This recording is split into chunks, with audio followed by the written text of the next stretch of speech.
మనం ప్రార్థన అనగానే ఏదో అయిపోవాలి, హడావుడి, అలా కాదు. ఏదో చెప్పారు కదా చేసేయాలి, అలా కాదు ప్రార్థన. నువ్వు ఎలా ప్రార్థన చేస్తున్నావు? నిజంగా నీ మనస్ఫూర్తిగా ప్రార్థన చేస్తున్నావా? ప్రతి మాట అది హృదయాల్లో నుంచి వస్తుందా? అది నిజంగా బాధలో నుంచే వస్తుందా? అది నువ్వు ఫీల్ అయ్యే ప్రార్థన చేస్తున్నావా? ఏదో ప్రార్థన చేయమన్నారు కాబట్టి ఏదో త్వరగా 2 మాటలు చెప్పేసి వెళ్ళిపోతే అయిపోతుంది అనుకుంటూ ప్రార్థన చేస్తున్నావా? ఏది నీ ప్రార్థన? ఎలా ఉంది నీ ప్రార్థన? ఇక్కడ సంఘము అత్యాసక్తితో ప్రార్థన చేయిచుండెను అన్న మాట చదువుతున్నప్పుడు 6వ వచనంలో అంటే ఇంక అయిపోయింది, ఇంకా ఆ పండగ దినాలు అయిపోయాయి, ఇక తెల్లవారి పేతురు గారిని తీసుకొచ్చి చంపేయాలి. అది అంటే అప్పటి వరకు ఎన్ని రోజులు ఉన్నాడు జైల్లో? ఒక 4 రోజులు 5 రోజులు ఉన్నాడు అనుకుంటే 4-5 రోజుల వరకు దేవుడు ఎందుకు చూడాలి? తీసుకెళ్లిన మొదటి రోజు దేవుడు తీసుకెళ్లిపోవచ్చు కదా, రెండో రోజున తీసుకుని వెళ్ళిపోవచ్చు కదా. అంటే లాస్ట్ మినిట్ వరకు కూడా పేతురుని గాని సంఘాన్ని గాని దేవుడు పరీక్షిస్తాడు. మనం కూడా దేవుడు ఏదో మనం రాత్రి ప్రార్థన చేసి తెల్లవారిసరికి అద్భుతం జరిగిపోవాలని మనం కోరుకోకూడదు.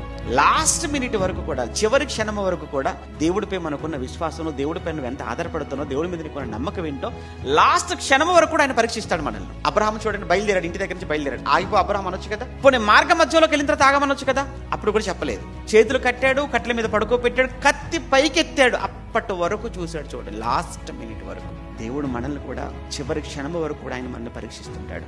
జాగ్రత్తగా ఉండాలి. మనం అనుకున్నట్టుగా వెంటనే దేవుడు చెయ్యాలన్న రూల్ ఏమి లేదు.